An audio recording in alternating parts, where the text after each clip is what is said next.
In the previous video, we discussed about the mole fraction. In this one, we are talking about molarity.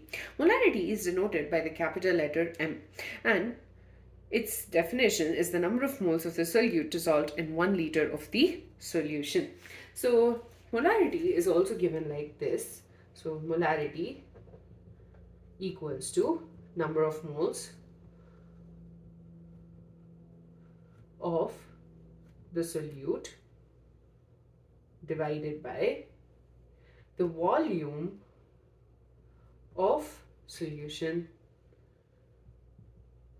and this is in liters. So molarity is just giving us the information about how much or what is the number of moles of a particular solute in 1 liter of the solution. And if the volume of the solution is in liters, you can also write it as number of moles of solute divided by volume of the solution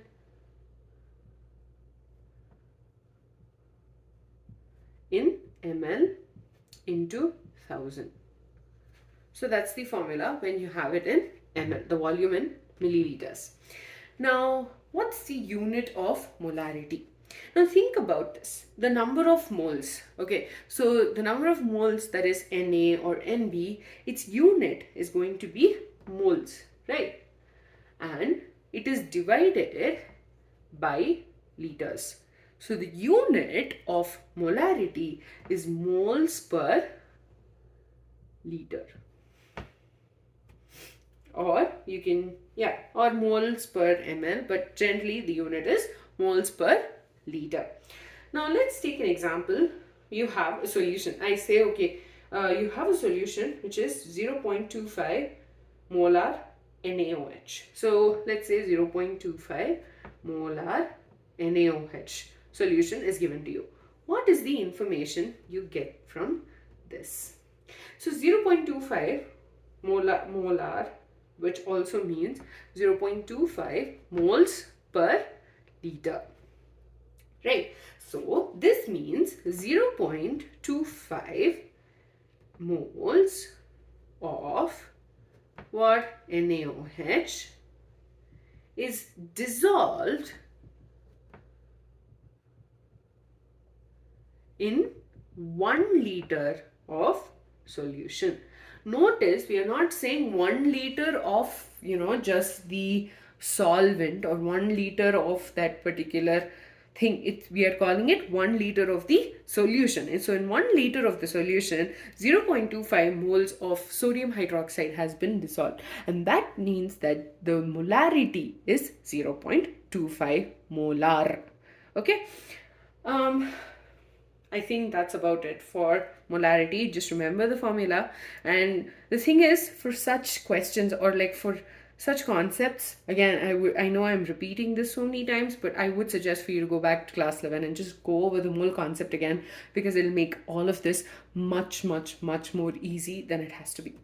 Or it'll actually not be as hard as you feel it is if you don't go through all of that. Anyways, here you have an example problem. Calculate the molarity of a solution containing 5 grams of sodium hydroxide in 450 ml solution. So we've been given this in ml. Now we need to calculate the molarity of the solution.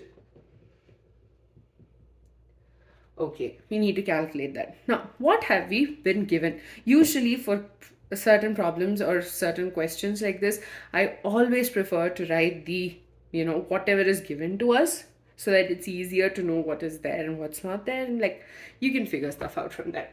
Anyways, we've been given the mass of sodium hydroxide.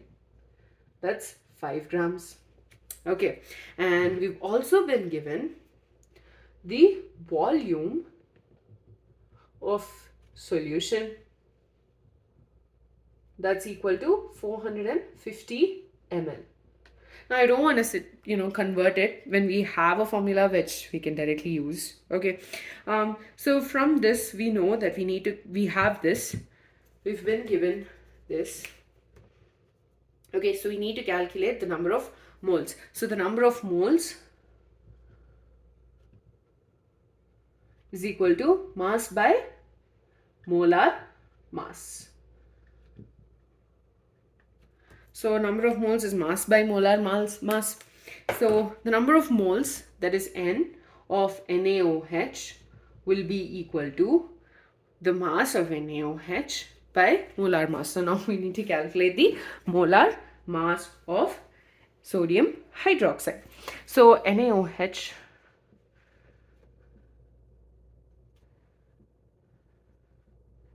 will be equal to the, I'm hoping at this point you know how to calculate the molar mass. You just add all the masses of the individual elements in this formula, and that gives us 40 grams per mole, since we're talking it in terms of molar mass. Now we've been given the mass. So mass is 5 grams. So 5 grams divided by 40 grams per mole gets cancelled, and 5 8s are 40, and then you simplify it to give 0.125 moles. Again, this formula you learned last year. The next one you need to do is calculate the molarity. So molarity equals to the number of moles of NaOH divided by the volume of the solution, and since this is given in milliliters, I'm just going to say that into 1000. Right, now just substituting all of this over here, 0.125 mole divided by 450 ml. Now I know you would say 450 ml is what we're supposed to write, but no, I'm going to write liters because we've already multiplied it with 1000, which means we are converting it from, or let's avoid all this confusion, and I'm going to write the units in the end. But just know that because we've put it into 1000 over here, it means that the ml is getting converted to liters. So 450 into 1000. Right, so this is equal to 0.278 moles per liter. That's it. And in your textbook they've also given like the conversion to decimeter cube, which is liter to decimeter cube is the 1-to-1 conversion. That's it. So molarity is the number of moles of the solute which is dissolved in 1 liter of the solution, and the molarity can be calculated by dividing the number of moles of that particular solute divided by the total volume of the solution in liters. And if it's in milliliters, we can just multiply it into 1000. Molarity is also denoted by the capital letter M, and its unit is moles per liter, and we just denote it as M as well. And we discussed the example problem given in your textbook. That's I think 2.2, and I hope you understood this. The next video we'll be continuing, that's the last one, and we'll be discussing molality.